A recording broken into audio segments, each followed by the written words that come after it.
주의 찾으라 그러면 찾을 것이요 문을 두드리라 그러면 너에게 열릴 것이니. 구하라.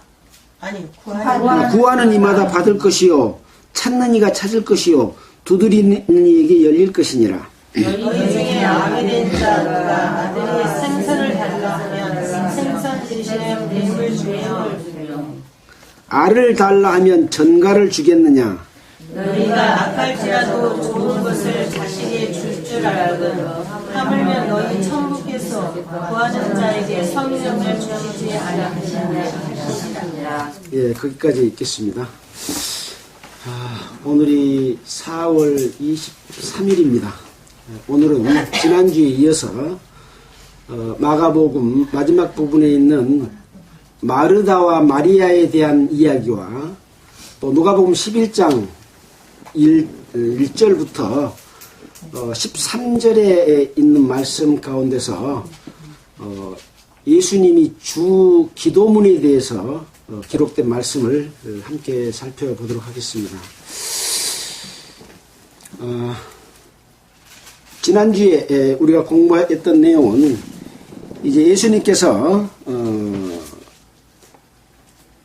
어떤 강도가 어떤 사람이 예루살렘에서 여리고로 내려가다가 강도 만난 것에 대해서 우리가 공부를 했습니다. 강도를 만나서 겁안 죽게 되었는데 거기를 지나가던 한 제사장은 그 길로 내려가다가 그를 피해서 지나가고 또 한 레인도 또 그렇게 피했고 그러나 사마리아인은 이 강도 만난 겁안 죽게 된 사람을 기름과 포도주로 그 상처에 발라서 자기가 타고 다니는 그 짐승에게 태워서 주막까지 데려다 주고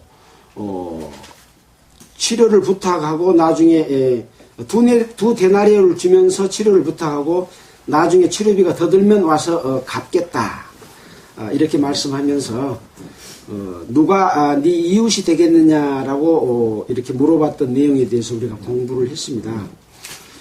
그래서 우리는 곧 강도 만난 사람과 같은 사람들이다. 이 세상에 태어난 것은 우리는 하나님을 찾아 발견하고 하나님께서 우리에게 주시고자 하는 그 영광 가운데 살기로 되어 있는데 마귀는 우리를 미혹해서 에덴 동산에서부터 하나님을 거역하고 살도록 하는 우리의 영혼과 우리의 몸과 마음들은 다 마귀에게 두들겨 맞고 찢기고 자기가 어떤 위치인지도 알지 못하는 그런 상태에 있는 가운데서 예수 그리스도께서 우리를 구원하시고 또 우리에게 축복을 주시는 그런 광경이다. 또 이 강도 만난 자에 대한 그 질문을 어떤 율법사가 질문을 했는데 너도 이와 같이 하라라고 말씀을 했습니다. 그래서 예수님이 우리를 구원해 주셨고 또 예수님이 우리를 구원해 주신 이 사마리아인처럼 율법사 너도 가서 이렇게 하라라고 하신 것은 곧 예수 그리스도를 영접한 우리는 예수님의 몸이기 때문에 우리가 또 다른 강도 만난 사람들을 만나서 치유해주고 또 함께 교제하고 거할 수 있는 이 주막에 데려다 주는 것과 같은 그런 의미가 있지 않느냐 이런 내용을 우리는 살펴봤습니다. 자, 그런 이후에 예수께서 길 갈 때 한 촌에 들어가심에 마르다라고 하는 한 여자가 자기 집으로 영접을 했습니다. 자, 그래서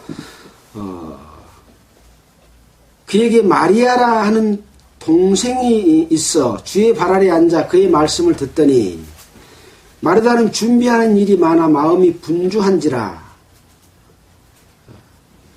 이제 마르다가 예수님을 자기 집으로 영접했는데 자기는 이 준비하는 일들이 많아서 아주 바쁜데 마리아인 자기 동생은 예수의 발 앞에 앉아서 예수님의 말씀을 듣고 있는 이런 상황이었어요. 그러니까 마르다가 주여 내 동생이 나 혼자 일하게 두는 것을 생각지 아니하시나이까?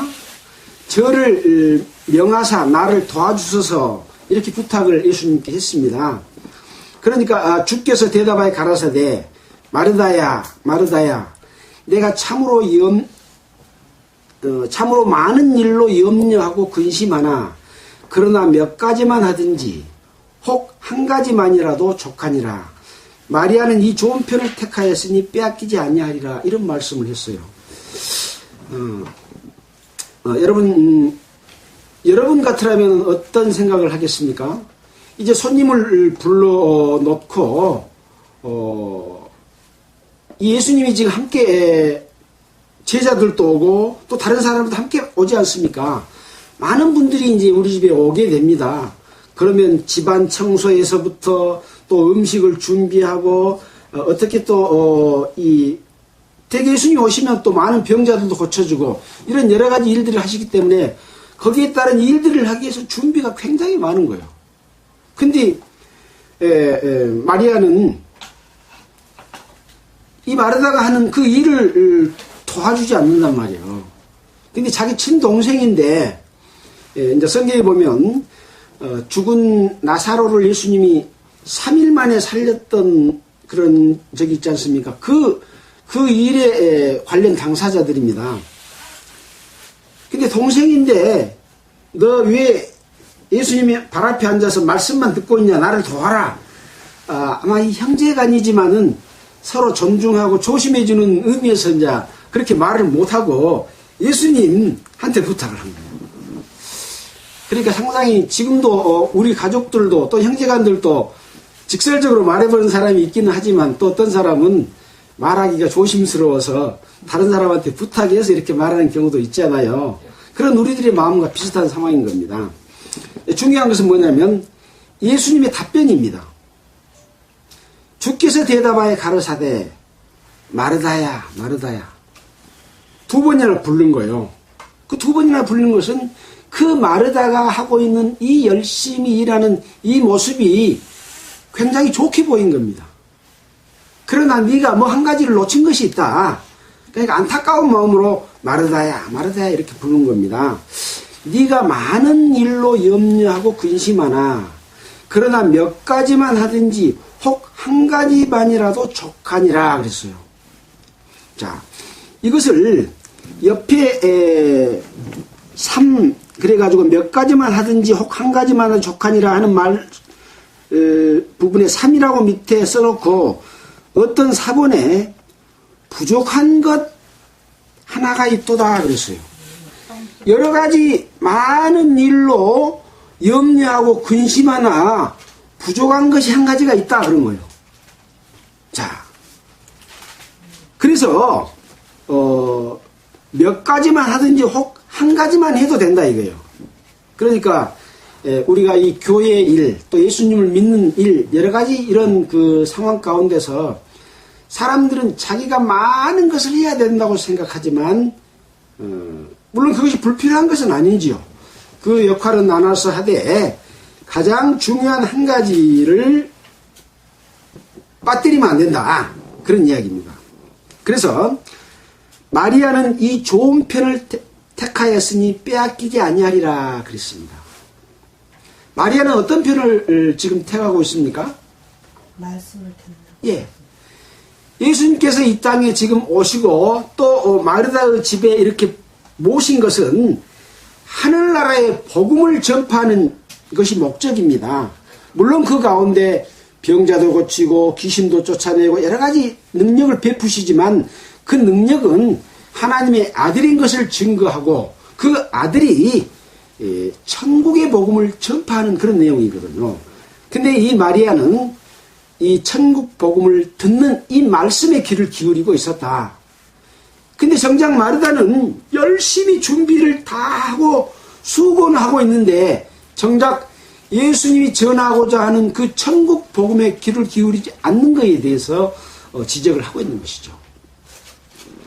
사람들은 교회에 열심히 다니지만 정작 예수를 믿음으로 말미암아 천국에 가는 확신을 없이 그냥 열심히 일하면 나를 천국에 데려다 줄 것이다라고 하는 막연한 기대로 다니는 사람이 너무나 많습니다.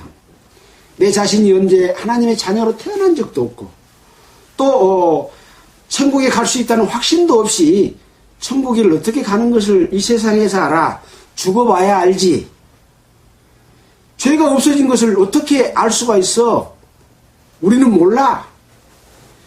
정작 중요한 복음에 대해서는 알지 못하고 그냥 교회에 열심히 일하는 데만 빠져버리고 중요한 것을 어떤 사본에 부족한 것이 하나가 있도다. 그 부족한 것은 바로 하나님의 자녀로 태어나는 것, 구원받는 것, 그것이 빠뜨져 있으면 아무리 열심히 해도 의미가 없다. 마르다야 이렇게 이야기한 겁니다. 여러분 이름을 불렀다고 생각하세요. 예수님께서. 그래서 그러한 중요한 의미가 있는 이 마르다와 마리아의 사건에 관한 내용을 봤습니다. 물론 이제 연관된 관주를 보면 고린도전서 7장 32절로 34절에 보면 목숨이 음식보다 중요하지 아니하냐. 마태복음 7장 25절에 그런 내용이 있고 또 다른 말씀에 보면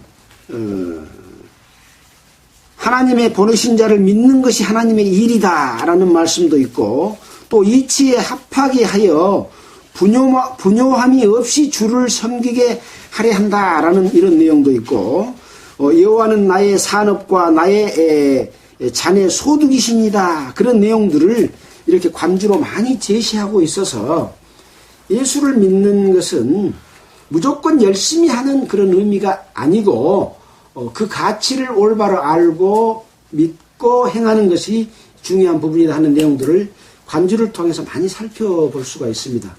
시간이 없어서 이런 내용들은 다 보지 못합니다. 여러분들이 성경을 읽으면 꼭 관주를 찾아보시는 습관을 갖는 게 좋습니다.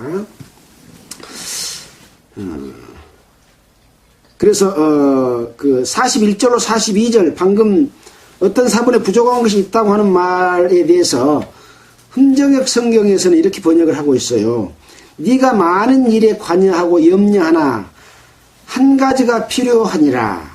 마리아는 그 좋은 부분을 택하였으니 그것을 빼앗기지 아니하리라. 그래서 한 가지가 부족하다고 하는 것을 강조했다는 것을 알 수가 있습니다.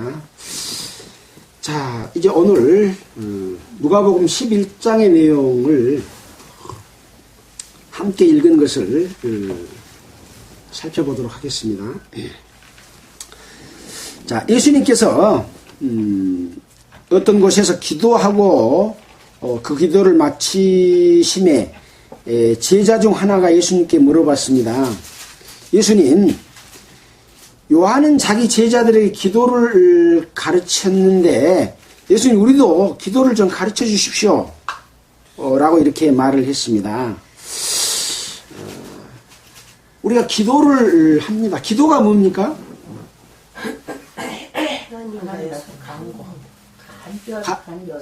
간절히 구하는 거죠. 그래서 빌기자, 빌도자, 빌잖아요. 누구한테 비냐? 하나님한테 빌고 또 비는 거예요. 하나님 앞에 나의 마음속에 있는 것이 이루어지도록 하나님 앞에 요구하는 것, 간절히 구하는 것이라고 할 수 있습니다.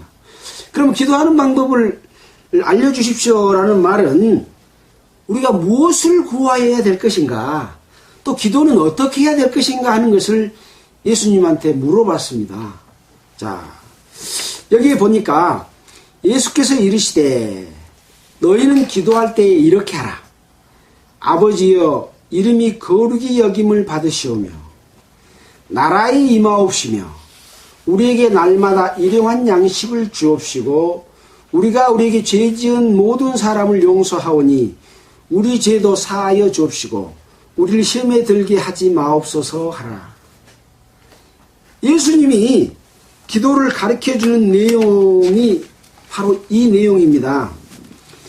이 내용과 동일한 내용이 마태복음에 기록이 되어 있는데 마태복음에는 조금 더 자세하게 기록이 되어 있습니다. 자, 그래서 이 누가복음과 마태복음 내용은 같은 내용이기 때문에 마태복음 내용을 보면서 조금 더 자세하게 살펴보고자 합니다. 자, 마태복음에는 하늘에 계신 우리 아버지여, 누가복음에서는 그냥 아버지여 그렇게 시작했지 않습니까? 첫 번째는 하늘에 계신 우리 아버지여 라고 기도를 합니다. 마태복음 6장 9절입니다. 하늘에 계신 우리 아버지여. 여러분, 대상이 없는데 그 대상에게 기도한다고 하는 것은 어리석은 일이죠. 사람들은 하나님을 알지 못하기 때문에 큰 고목 앞에 가서 기도를 하고 고목에게 복 주기를 기도를 합니다. 그 고목이 복을 주겠습니까? 또 돌무더기, 선왕당 돌무더기 앞에서 기도를 하고 빕니다. 또 이렇게 뭐 아들 낳기를 기도할 때는 또 남자 음원처럼 생긴데 그 앞에 가서 기도를 하고 그걸 만지면 아들을 준다고 그거 가서 기도를 합니다.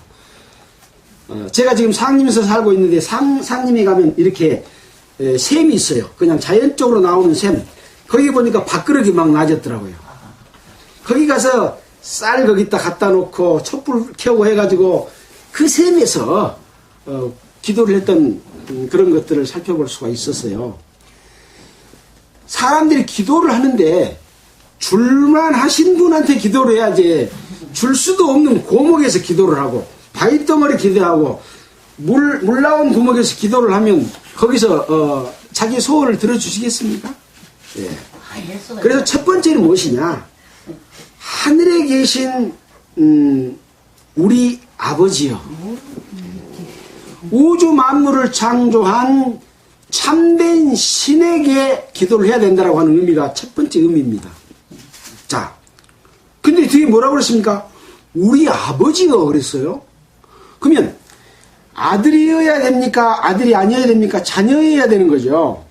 그래서 이 기도는 예수님이 제자들에게 알려주신 기도입니다. 믿지 않는 자에게 알려주는 기도가 아니라 제자들에게 알려주는 기도였습니다. 그래서 이미 하늘에 계신 분이 우리 아버지이신 분에게 기도하는 거예요.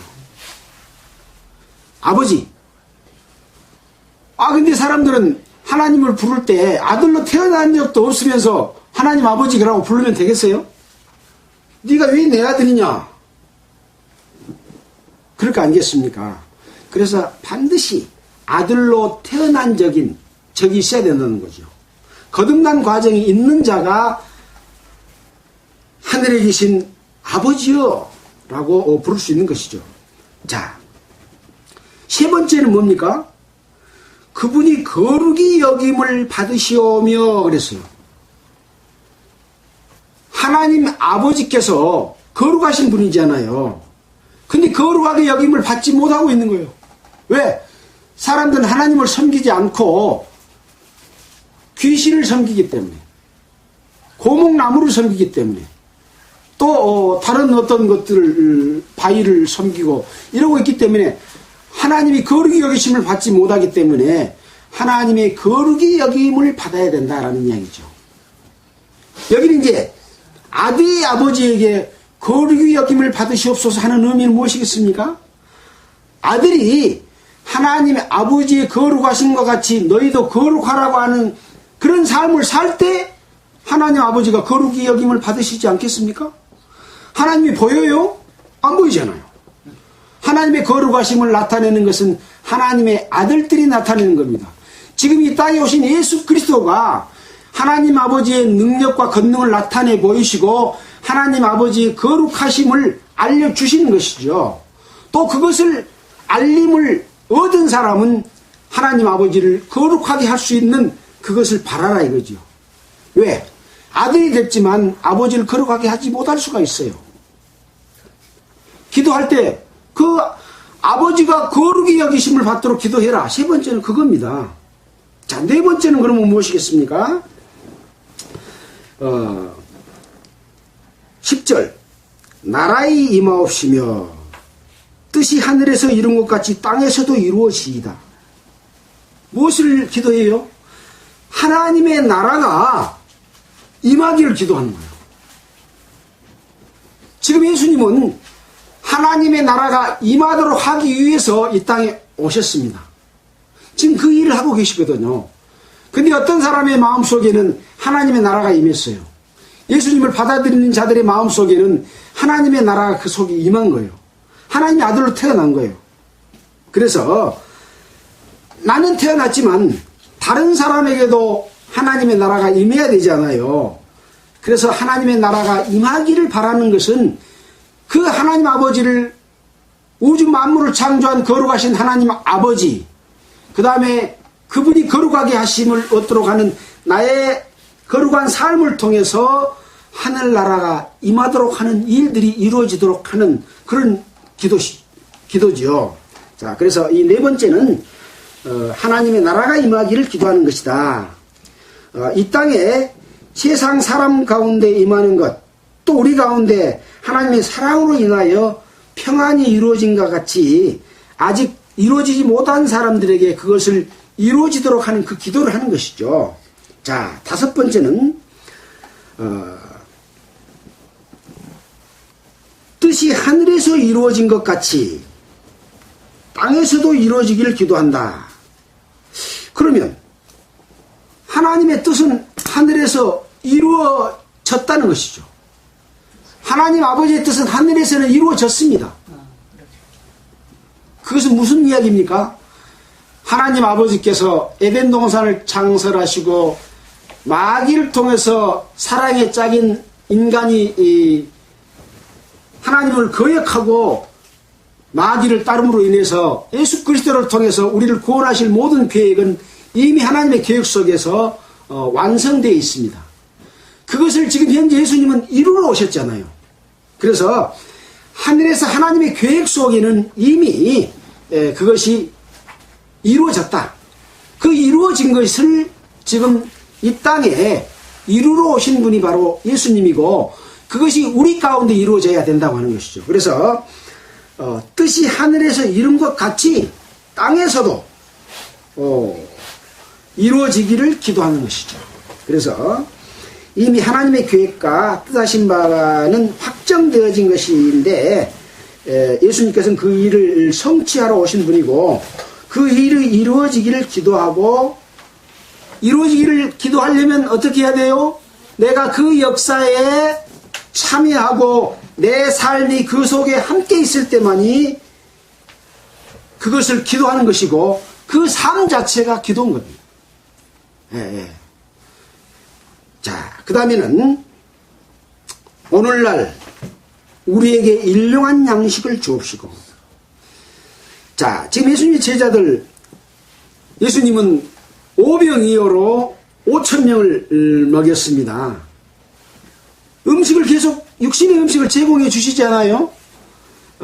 그래서 여기서 말하는 오늘날 우리에게 일용한 양식을 주옵시고라고 하는 뜻은 우리가 먹는 음식이라기보다는 우리 영혼의 양식, 하나님의 말씀의 양식으로 우리를 강건하게 하옵는 뜻이 훨씬 더 의미가 있다라고 생각이 되는 거죠.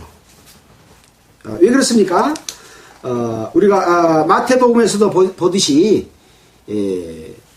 너희는 먼저 그 나라와 그 의를 구하라. 그리하면 이 모든 것을 너희에게 더하시리라 라고 말씀하시면서 들의 백합화를 보라. 수고도 아니하고 길쌈도 하지 아니하지만 아름답게 입혀주시는 그것은 하나님께서 해주시는 것이다. 하나님의 자녀로 태어나는 것이 먼저다.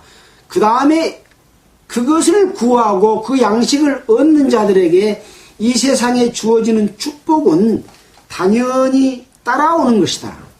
그래서 굶어 죽을 사람 없다 그런 얘기죠. 그러나 사람들은 육신의 양식은 가깝게 보여.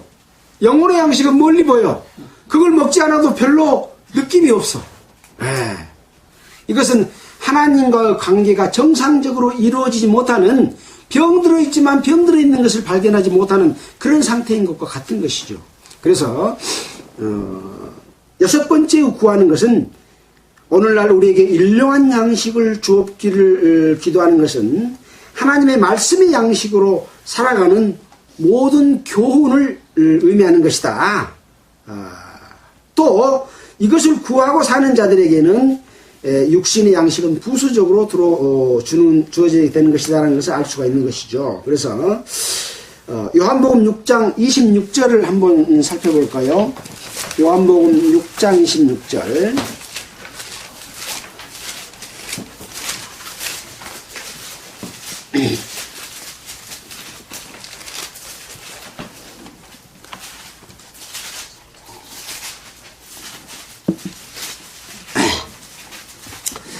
예수께서 대답하여 가라사대, 내가 진실로 너희에게 이르노니 너희가 나를 찾는 것은 표적을 본 까닭이 아니요 떡을 먹고 배부른 까닭이로다.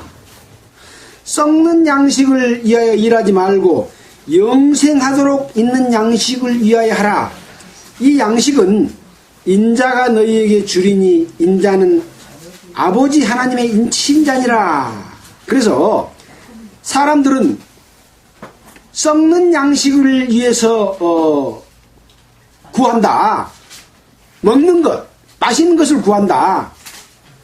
근데 이것은 진짜 양식이 아니라 썩는 양식이래요. 여러분, 우리가 밥을 먹지 않으면 삽니까? 죽습니까? 죽지요. 근데 밥을 먹고 산 사람 봤어요? 밥을 먹고 산 사람은 아무도 없어요. 다 죽어요. 예. 그러나 예수님께서 말씀하신 양식은 영원히 죽지 않는 양식, 우리의 영혼의 생명을 살리는 양식을 말씀하고 있기 때문에 썩는 양식을 위하여 하지 말고 영생하도록 있는 양식을 위하여 구하라, 그런 이야기죠.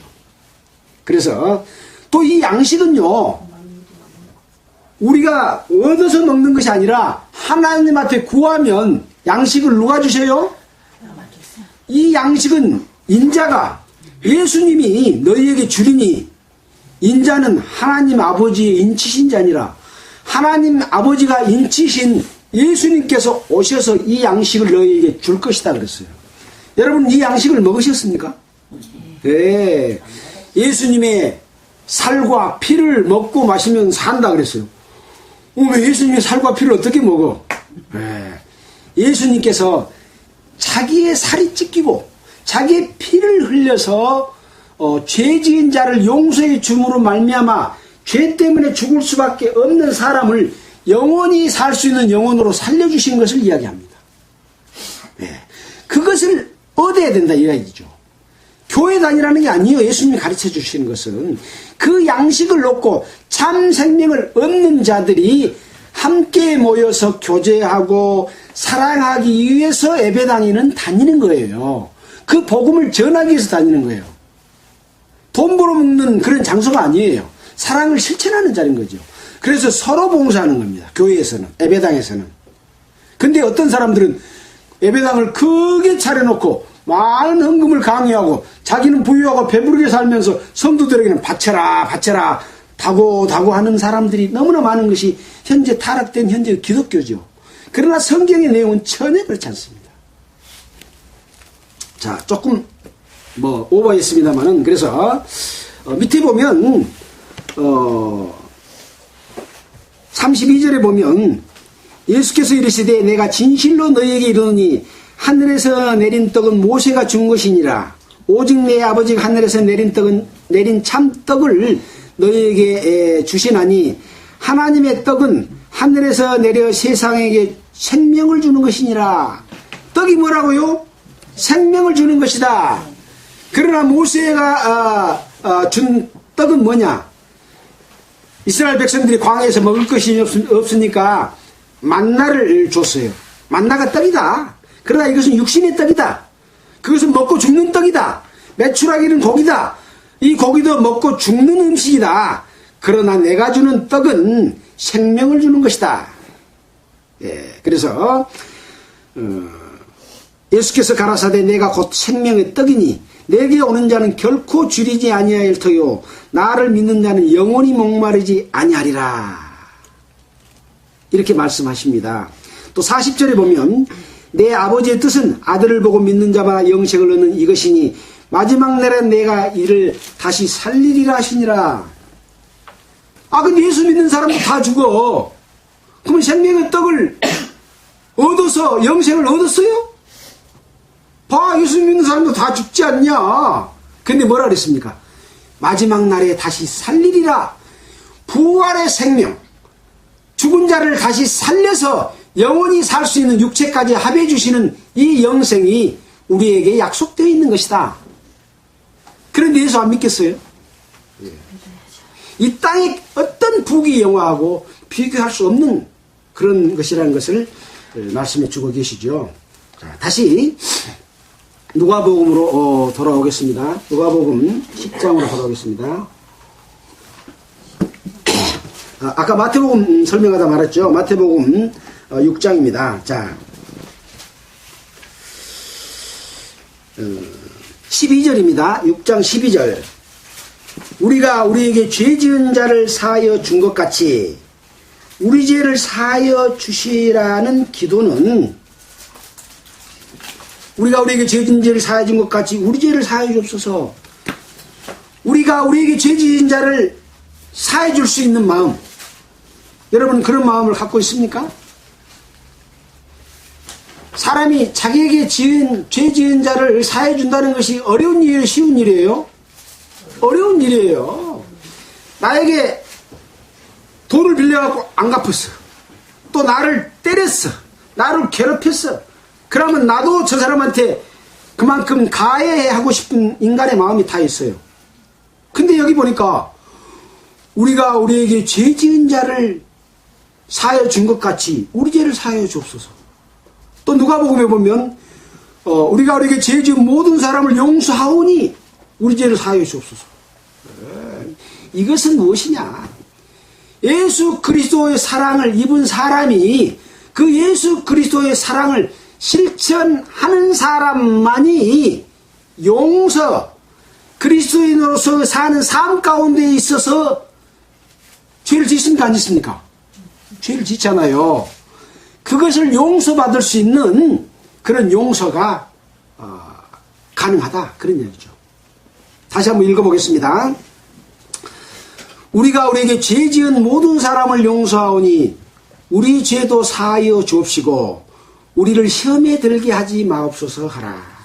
그래서 참 사랑을 얻고 예수 그리스도의 사랑을 얻는 사람은 예수님이 범죄한 모든 세상 사람들의 모든 죄를 다 용서해 주신 것 같이 우리도 우리에게 죄 지은 자를 용서해 줄 수 있는 마음을 가질 때 예수 그리스도의 사랑이 우리 마음 가운데서 이루어지는 것이다. 그런 것이죠. 그래서 그리스도인의 삶은 바로 예수 그리스도의 삶, 다른 사람을 위해서 내 목숨을 버리는 삶. 그래서 우리가 사는 것은 이제 내가 사는 것이 아니요 내 안에 그리스도께서 사신 것이다. 여러분이 살면 여러분은 못 내놔요. 내 안에 그리스도께서 사는 삶 가운데 내가 순종하면 내 목숨도 내놓을 수 있다는 것이죠. 다른 사람의 생명을 위해서. 그랬을 때 진정으로 용서가 우리에게도 이루어져서 구원받는 사람이 지은 죄도 그런 가운데 있을 때 용서함을 할 수 있는 것이다. 그래서 항상 거룩하게 살라고 하는 것이 연속되어 있는 겁니다. 구원 받았으니까 이제 죄 지어도 천국 간다. 아니죠. 천국 가지 않는 문제가 중요한 것이 아니라 천국에 있는 하나님께서 우리에게 주시고자 누리시고자 하는 것을 얻을 수 있느냐 없느냐의 문제가 더욱 중요한 문제라 그랬지 않습니까? 모세가 이스라엘 백성들을 이끌어냈는데 가나안 땅에는 못 들어갔어. 가나안 땅이 목적지잖아요. 못 들어가고 누보산에서 죽었어. 그렇게 하나님의 일을 많이 한 사람이. 이 가나안은 뭐냐? 성경에 보면 기업이라고 되어 있어요. 기업. 기업은 뭡니까? 우리가 수고하여 얻는 결과가 기업이잖아요. 수고했는데 기업을 못 얻으면 무슨 의미가 있습니까? 그래서 기업을 얻는다고 하는 것은 그리스도인이 어떻게 사는 삶에 따라서 기업이 있기도 하고 기업이 이루어지기도 하는 것이죠. 천국 가는 것이 중요한 문제가 아니라 당연히 그게 중요하죠. 아예 못 가면 그 기업인은 기업자도 들먹칠 수 없기 때문에. 그러나 더욱 중요한 것은 그리스도인의 삶이다 라는 것이죠. 자, 그래서 이 용서하다 그런 말씀을 나왔습니다마는 나에게 죄 지은 자를 용서해 준 사랑의 실체는 바로 예수님의 사랑과 동일한 고도의 사랑을 베풀 수 있는 것을 의미하는 것이다. 그런 사랑을 베푸는 자만이 자신의 삶 속에서 지은 죄를 하나님 앞에 용서해 주기를 기도할 수 있다 라고 하는 것이죠.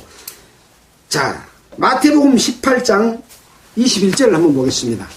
마태복음 18장 21절. 이것을 애로 표시해 주는 그런 내용이 있습니다.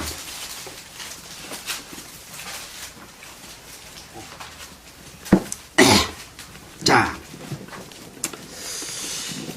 제가 쭉 한번 읽겠습니다. 읽으면 내용을 한번 잘 들어보시기 바랍니다. 용서할 줄 모르는 종의 비유 제목이 그렇게 되어 있습니다. 18장 21절. 그때 베드로가 나와 가로되 주여 형제가 내게 죄를 범하면 몇 번이나 용서해 주리까? 7번까지 하오리까? 예수께서 가라사대 내게 이르노니 7번뿐 아니라 70번씩 7번이라도 할지니라.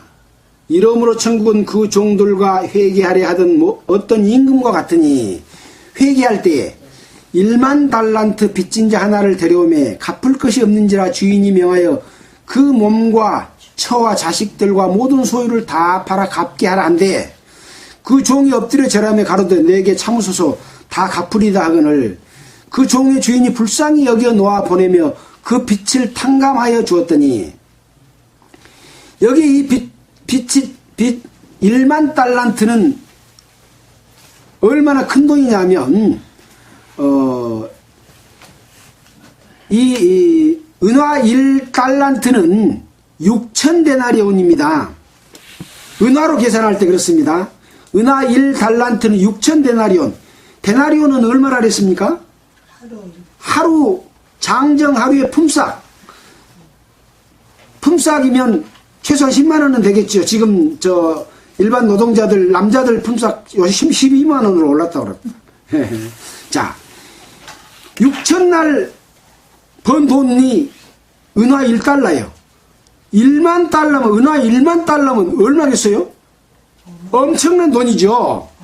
이 빚을 졌는데 이것을 자기가 벌어서 갚을 수 있겠어요? 못 갚은 거예요. 못 갚아. 그래서 엎드려 비니까 불쌍히 여겨서 이것을 탕감해 줘 버렸어요. 1만 달란트나 되는 돈을 탕감해 줬어. 주인이. 이것은 무엇을 이야기하느냐? 인간의 죄는 죄값으로 갚을 수가 없어. 하나님 앞에 자기 노력으로. 그래서 하나님이 구원해 주는 것과 같습니다. 자, 봅시다. 그 종이 나가서 자기에게 100데나리온 빚진 동관 하나를 만나 붙들어 목을 잡고 가로되 빚을 갚으라. 이 용서받은 이 사람이 나가가지고 자기한테 100데나리온 빚진 사람, 100데나리온은 100일 동안 일한 돈의 값이요. 6천만원 정도 되죠. 갚으라 하니까 이 동관이 엎드려 강구하여 가로되 나를 참아주소서 갚으리다 하되 허락하지 아니하고 이에 가서 저가 빚을 갚도록 오겠다 가두거늘.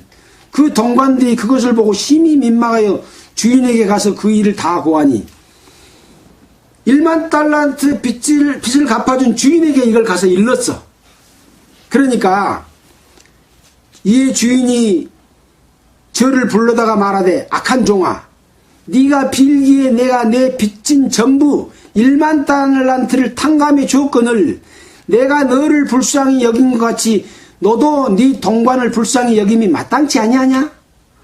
주인이 노하여 그 빚을 다 갚도록 저를 옥졸들에게 붙이니라. 이제 도리어 1만 달란트 탕감해 준 사람을 도로 어겠다 갖다 놓고 네 이거 다 갚아라. 이렇게 했다는 거예요. 자, 35절 함께 읽어보겠습니다. 너희가 각각 중심으로 형제를 용서하지 아니하면 내 천부께서도 너희에게 이와 같이 하시리라.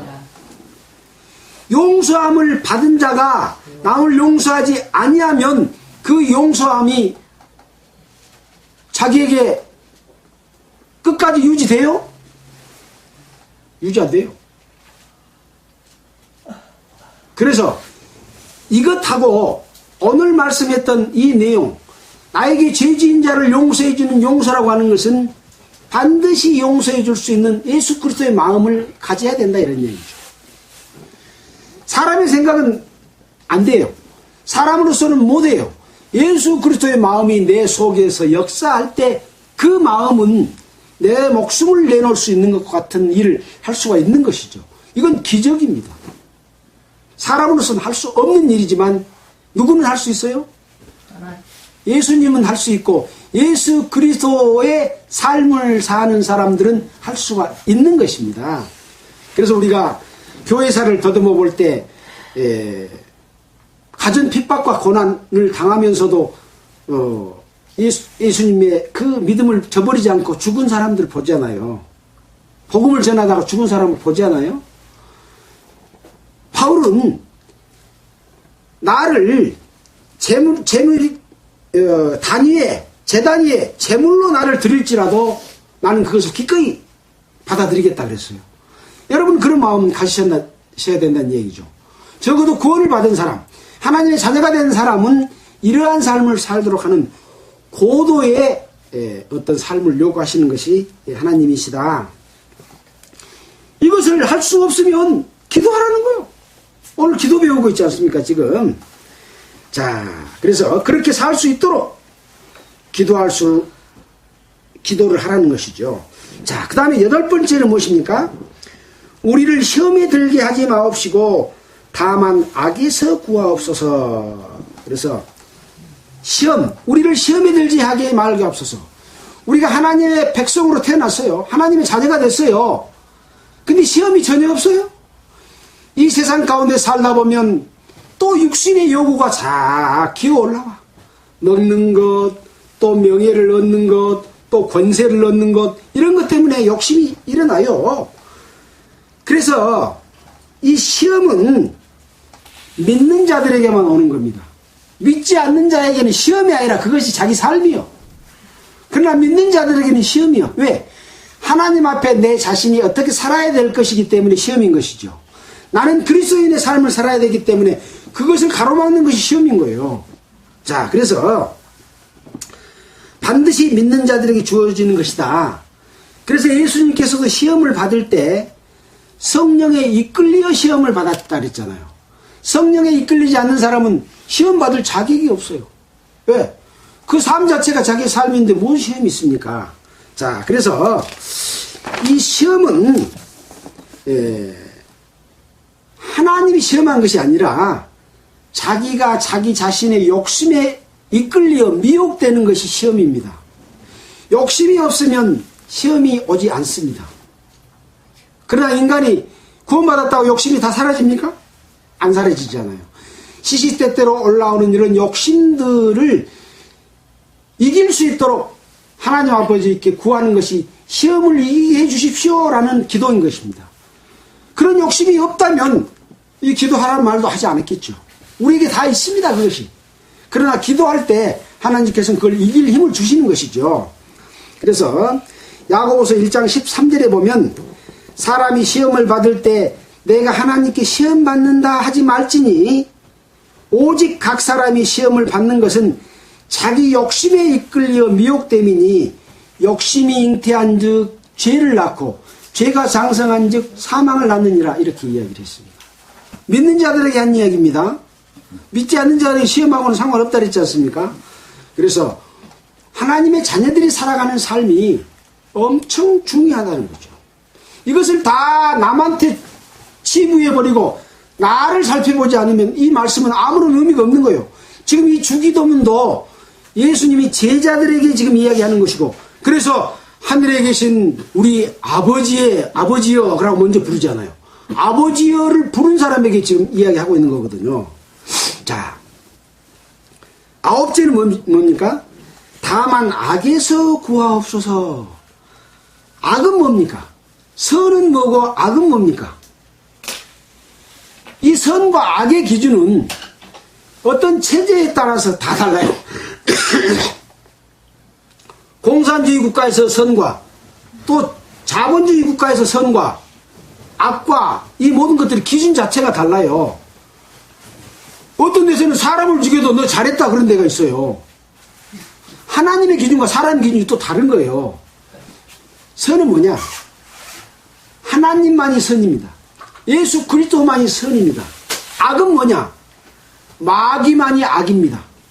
사탄만이 악입니다. 하나님을 도전하고 질서를 무너뜨린 이 마귀의 역사에 참여하는 것이 악이죠. 그 악한 자에게 구하옵소서. 악에서 나를 구하옵소서. 마귀로부터 나를 구해서 마귀에게 이끌려 다니면서 살지 않도록 나를 건져주십시오. 그런 얘기입니다.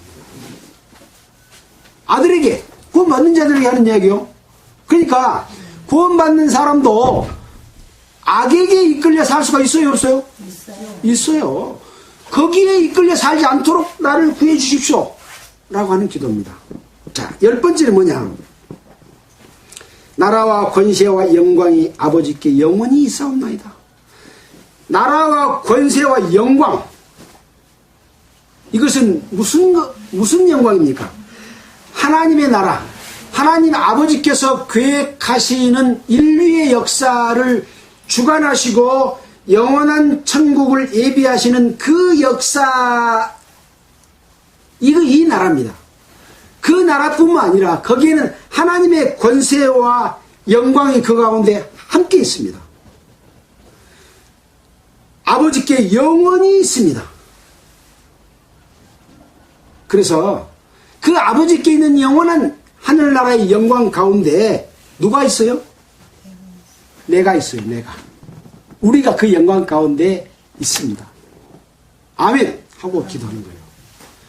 이 주기도문 속에 우리 그리스도인들, 하나님의 자녀들이 어떻게 살아야 될 것이 다 들어있다는 것을 여러분 오늘 느껴지십니까?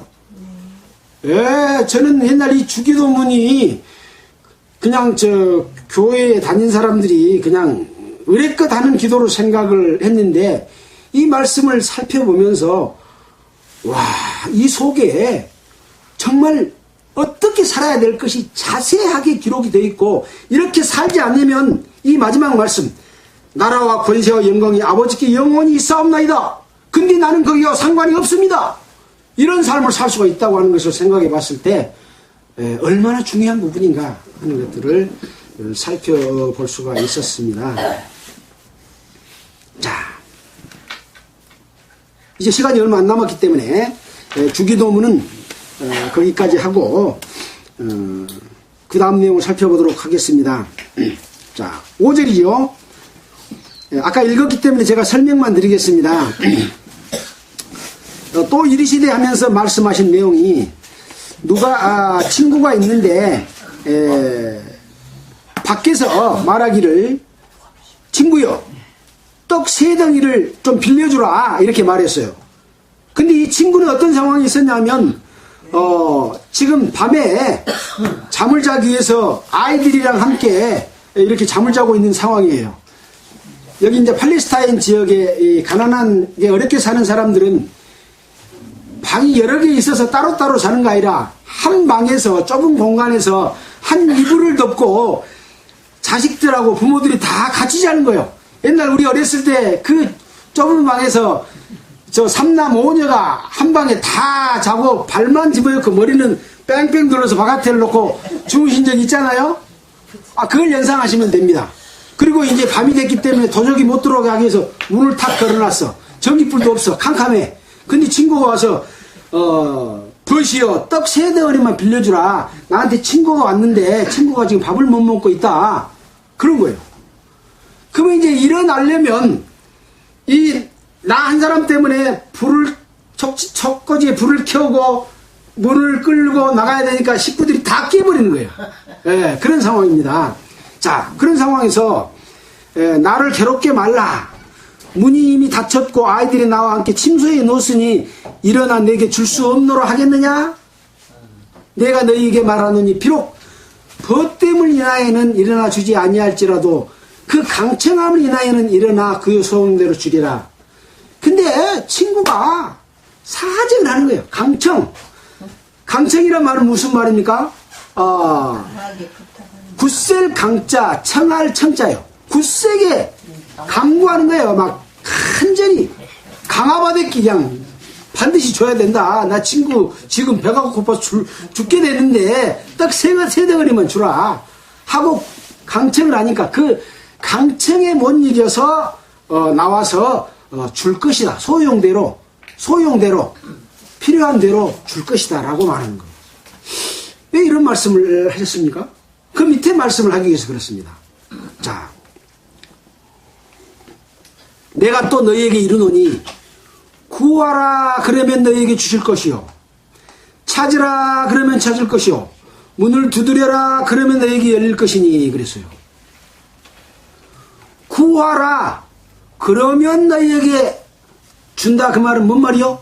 구하지 않으면 준단 말이요 안 준단 말이요? 구하지 않으면 안 준다 그 말입니다. 앞에 강청을 먼저 이야기해 놓고 강청해라 그 말이요. 두 번째, 문을 두드려라 그러면 너희에게 열린다. 문을 두드리지 않으면 열어주지 않는다는 얘기예요. 세 번째는 뭐요? 찾으라. 두 번째는 찾으라. 세 번째는 문을 두드리라. 찾으라 그러면 찾을 것이다. 그래서 찾지 않으면 나타내주지 않는다는 얘기예요. 이것이 하나님께 구하는 마음의 자세를 이야기하고 있어. 세상의 친구를 통해서 강청하는 것 때문에 네 소용대로 줄 것이다 라고 말하면서 너희가 하늘나라를 구하는 것을 방법을 설명해 주고 있어요. 여러분은 언제 하나님께 이렇게 구하고 문을 두드리고 찾은 적이 있습니까? 찾은 적이 없다면 주지 않습니다. 간절하게 구해야 되는 거예요.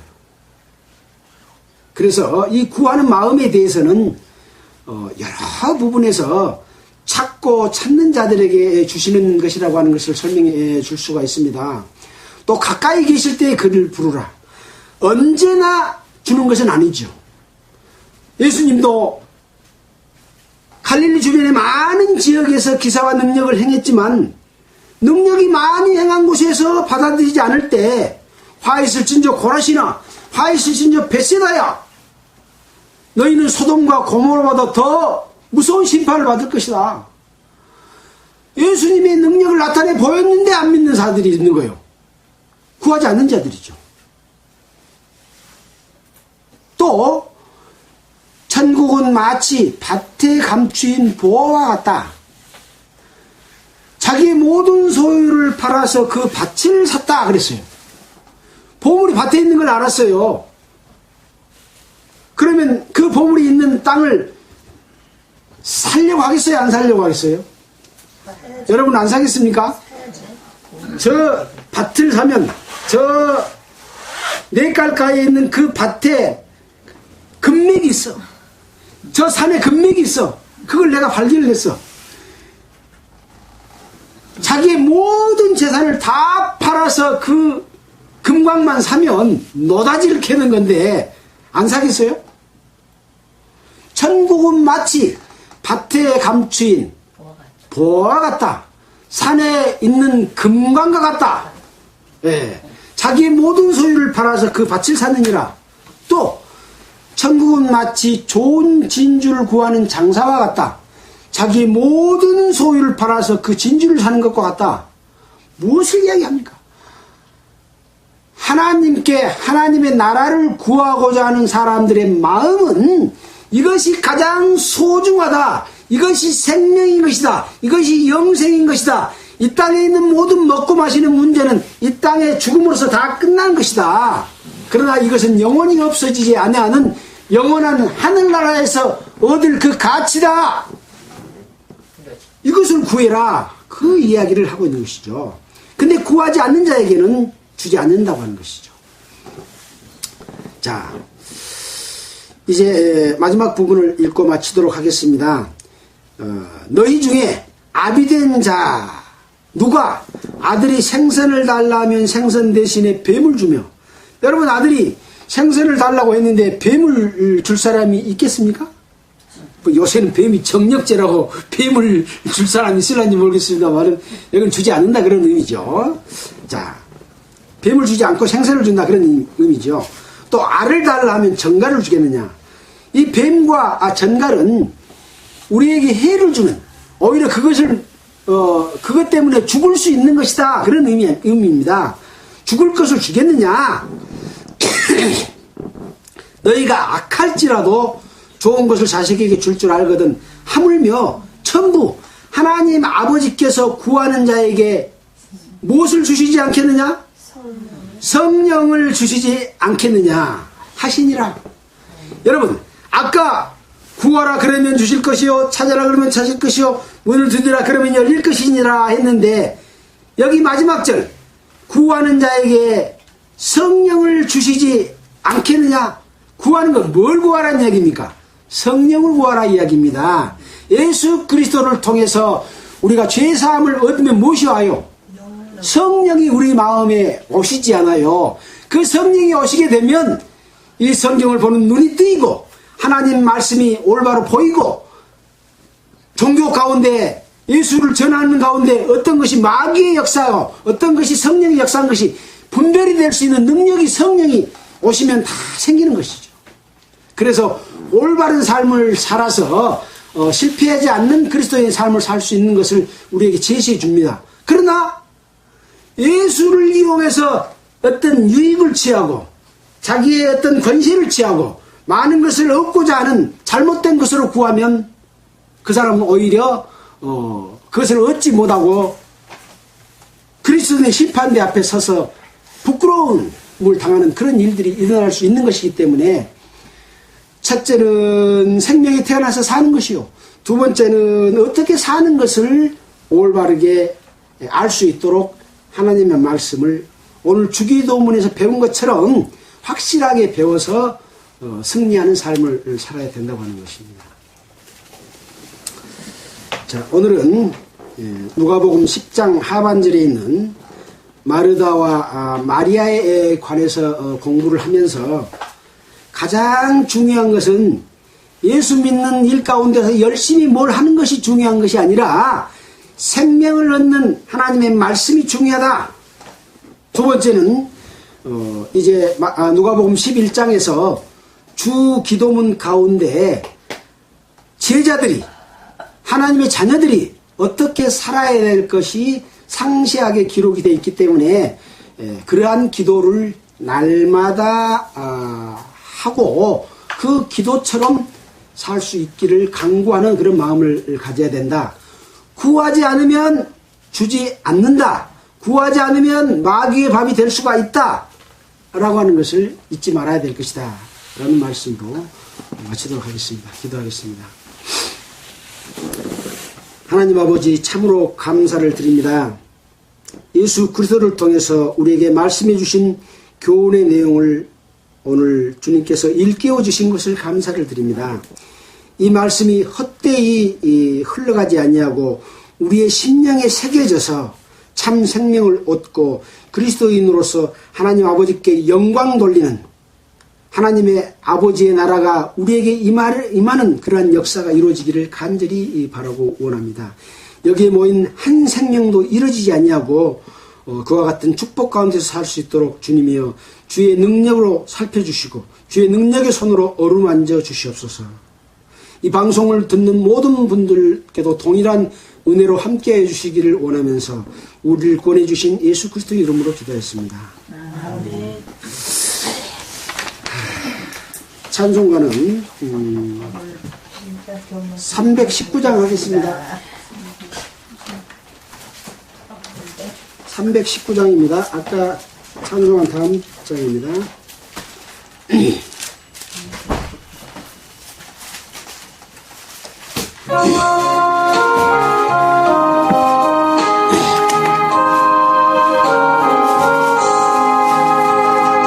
온유한 주님의 음성 내 귀에 속삭이네. 내 마음 문을 두드리니 왜 주님을 피하느냐. 피하지 말라, 피하지 말라. 우리가 곁길로 피해도 맘속에 오시리. 심판날 당할 때 주님을 또 맞을 준비해. 맘속에 주님을 영접하라, 주 영접하라.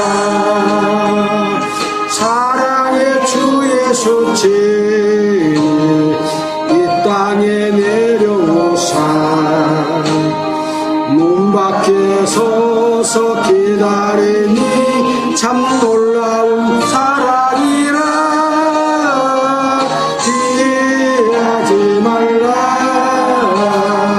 피하지 말라. 우리가 곁길로 피해도 맘속에 오시리. 심판날 당할 때 주님을 너 맞을 준비해. 맘속에 주님을 영접하라, 주 영접하라. 주님이 부르는 음성 널 받아주시나니. 죄버린 내게 임하시사 끝까지 널 도우시네. 피하지 말라, 피하지 말라. 우리가 곁길로 피해도 맘속에 오시리. 심판날 당할 때 주님을 또 맞을 준비해. 맘속에 주님을 영접하라, 주 영접하라. 주님의 은혜를 받고 예수님 영접하라. 마음문 활짝 열어놓고 너 주님을 영접하라. 피하지 말라, 피하지 말라. 우리가 곁길로